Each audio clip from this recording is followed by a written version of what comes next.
वैसे तो प्रिया रात के इस वक्त तक कॉलेज का अपना सारा होमवर्क और बाकी काम निपटा के सो चुकी होती थी, लेकिन आज न जाने उसकी नींद कहां भाग गई थी। तो वो अपने बिस्तर पर बैठे बैठे अपने दिमाग में कल का प्लान कर रही थी कि तभी अचानक उसके फोन पर लगातार 4-5 बार नोटिफिकेशन वाली घंटी बजी। प्रिया को यह बात बड़ी हैरान कर देने वाली लगी, क्योंकि उसकी फ्रेंड लिस्ट में ऐसा कोई भी नहीं था जो उसे रात के इस वक्त मैसेज करे। उसके जितने भी फ्रेंड्स थे सब जानते थे कि उसे जल्दी सोने की आदत है, तो इस टाइम पर तो वो रिप्लाई नहीं करेगी। तो प्रिया हैरान सी एकटक टेबल पर पड़े अपने फोन को घूरने लगी। 11:11 हो गए हैं। इस टाइम पे मुझे कौन मैसेज कर रहा है? और वो भी सिर्फ 1 या 2 नहीं, बल्कि इतने सारे मैसेजेस की पूरी बाढ़। जितना मुझे याद आ रहा है ऐसी कोई चीज भी नहीं हुई है जिसको लेके मेरे फ्रेंड्स रोहन, आयशा और गौरी मुझे मैसेज करें। फिर कौन हो सकता है ये? रुको चेक करती हूँ। अच्छा, तो कोई मुझे फेसबुक पर मैसेज कर रहा है। अभय? ये अभय खुराना कौन है? इस नाम के तो किसी भी इंसान को मैं नहीं जानती। फिर ये मुझे क्यों मैसेज कर रहा है? बड़ा अजीब है। देखो तो सही क्या बोल रहा है। हाय प्रिया, नाइस टू मीट यू। मैं अभय। मैंने तुम्हें खास आज 11:11 पर इसलिए मैसेज किया क्योंकि बहुत सारे लोग कहते हैं कि इस एग्जैक्ट टाइम पर कोई भी मांगी हुई विश झट से पूरी हो जाती है, और मेरी तो बस एक इतनी सी विश है कि तुम मेरी फ्रेंड बन जाओ। बस यही बताने के लिए मैंने तुम्हें फॉलो रिक्वेस्ट भेजने के साथ साथ मैसेज भी किया। अब प्लीज कम से कम मेरी फॉलो रिक्वेस्ट एक्सेप्ट कर लो। अरे ये कैसा अजीब लड़का है जो मुझे इतनी रात को दोस्ती के मैसेजेस भेजे जा रहा है। न जान न पहचान और बिल्कुल ही फ्रैंक होने की कोशिश कर रहा है ये तो। ऊपर से ओहो, इसने तो दोबारा मैसेजेस की बौछार करना शुरू कर दी। आखिर है कौन ये? इस बार लिख रहा है कि मैंने अभी 5 मिनट पहले मैसेज करा और तुमने मैसेज देख भी लिया। वाह, फाइनली। मुझे तो लगा था कि तुम मेरी ओर देखोगी तक नहीं, लेकिन मैं फिर भी तुम्हें मैसेज भेजता क्योंकि आखिर इतना बड़ा फैन जो हूं मैं तुम्हारा। अब अगर तुमने मेरा मैसेज पढ़ ही लिया है तो रिप्लाई भी जरा कर ही दो। अगर रिप्लाई नहीं करना है ना तो बस एक हाय तो लिखकर भेज ही सकती हो ना तुम। ये तो हाथ धोकर पीछे ही पड़ गया। मैं कोई रिप्लाई वगैरह नहीं कर रही हूँ। न जाने कौन है ये। अच्छा, अगर रिप्लाई करने का मन नहीं हो रहा है तो मेरी फ्रेंड रिक्वेस्ट ही एक्सेप्ट कर लो ना। हम एक दूसरे को ऐसे ही जान लेते हैं। इसने तो मेरे दिमाग की बात ही सुन ली। लेकिन जो भी हो, मुझे ऐसे अनजान लोगों से इंटरनेट पे बात नहीं करनी चाहिए। होगा कोई ऐसा वैसा दिलफेक आशिक जो हर किसी को परेशान करता रहता है। मैं इग्नोर कर देती हूँ इसे। अरे बाप रे, 11:30 हो गए ये सब फालतू की चीज़ों में। इस लड़की के चक्कर में मुझे कल सुबह उठने में लेट ना हो जाए। कॉलेज भी धरा का धरा रह जाएगा। हाँ, अब सो जाती हूँ। क्या पता कल तक इसका फ्रेंडशिप का भूत उतर जाए और मुझे मैसेज करना छोड़ दे।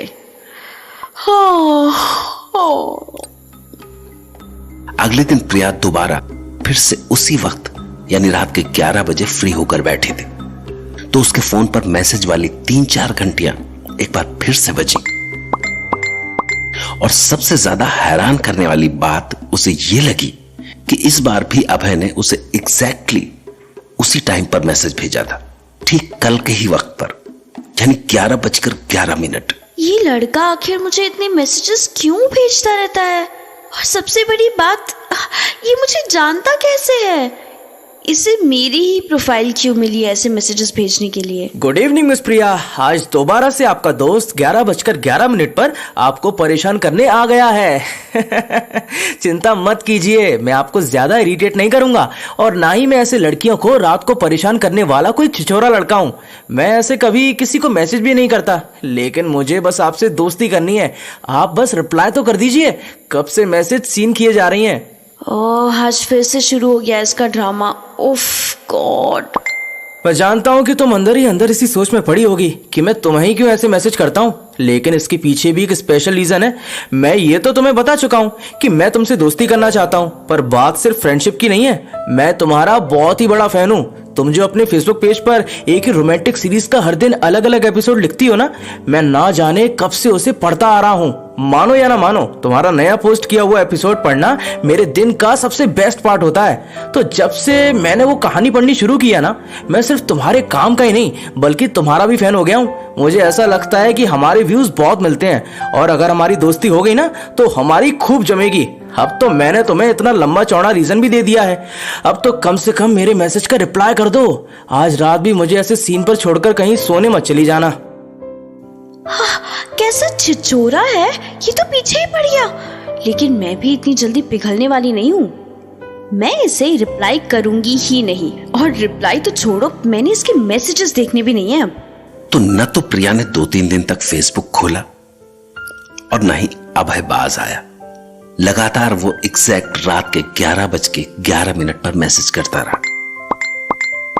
तो इस तरह मैसेज पाइल होते जा रहे थे और ये देख के प्रिया को भी थोड़ा अजीब सा लगने लगा।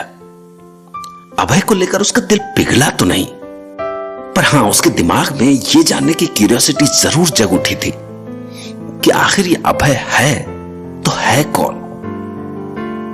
तो जब इस रात पे उसे अभय का मैसेज आया तो फाइनली उसने उसे खोल के देखा।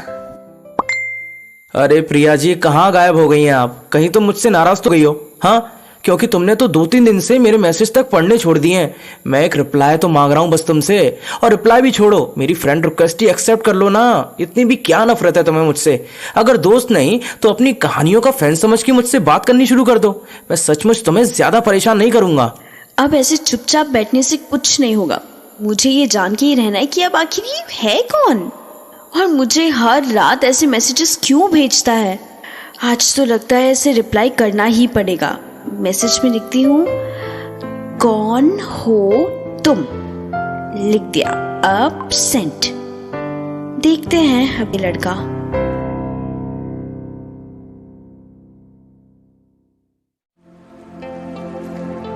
आज पूरे 1 हफ्ते बाद प्रिया ने अभय के मैसेज का रिप्लाई करने की सोची थी और उसने साफ साफ लफ्जों में रिप्लाई भी कर दिया था कि तुम हो कौन और मुझे ऐसे बार बार परेशान क्यों कर रहे हो। जिसके बाद 2 मिनट तक कमरे में सन्नाटा पसरा रहा और प्रिया को लगा कि यह लड़का भी कोई ऐरा गहरा ही निकला जो रिप्लाई मिलते ही डर के गायब हो गया। तो उसने फोन साइड टेबल पर रखा और एक चैन की सांस भरी ही थी कि तभी अभय का मैसेज आ गया। प्रिया ने झट से फोन उठा लिया, ये सोच के कि आज तो दूध का दूध और पानी का पानी हो ही जाए। ओहो, तो फाइनली मिस प्रिया ने मेरे 1 करोड़ मैसेज का जवाब देने की सोची तो सही, लेकिन ये क्या, तुम कौन हो? तुमसे बात स्टार्ट कर रही हो? कोई हाय हेलो तो बोल दो पहले, फिर पूछ लेना जो पूछना है। मैं कौन सा कहीं भागा जा रहा हूँ? वैसे हाय, आई एम अभय। हाय, अब ठीक है? अब मुझे बताओगे कि तुम हो कौन आखिर और बार बार मुझे ऐसे मैसेज क्यों भेज रहे हो? मेरे कॉलेज में हो या पहले मेरे स्कूल में पढ़ा करते थे? जानते कैसे हो तुम मुझे और तुम्हें मेरी फेसबुक आईडी कैसे मिली? और अगर जानते भी हो तो कहाँ से? मैंने तो कभी तुम्हारा नाम भी नहीं सुना। अभय खुराना नाम की किसी लड़के को तुम्हें जानती तक नहीं। पहली बार तुमने मुझे इतना बड़ा मैसेज किया है, ये देखकर मुझे अलग ही लेवल की खुशी हो रही है कसम से। लेकिन तुम्हारा हाय कितना ही फीका लग रहा है भाई। मैं तुम्हारे सामने दोस्ती का हाथ बढ़ा रहा हूँ और तुमों की एक अच्छा सा मैसेज नहीं भेज पा रही हो। हाँ, मैं तुमसे सिर्फ फ्रेंडशिप ही तो करना चाहता हूँ ना। The least you can do, मेरी फ्रेंड रिक्वेस्ट ही एक्सेप्ट कर लो ना। ये लड़का ऐसे बाज नहीं आने वाला। कोई फायदा नहीं है इसे ऐसे मैसेज करके कुछ भी पूछने का। ये सब ना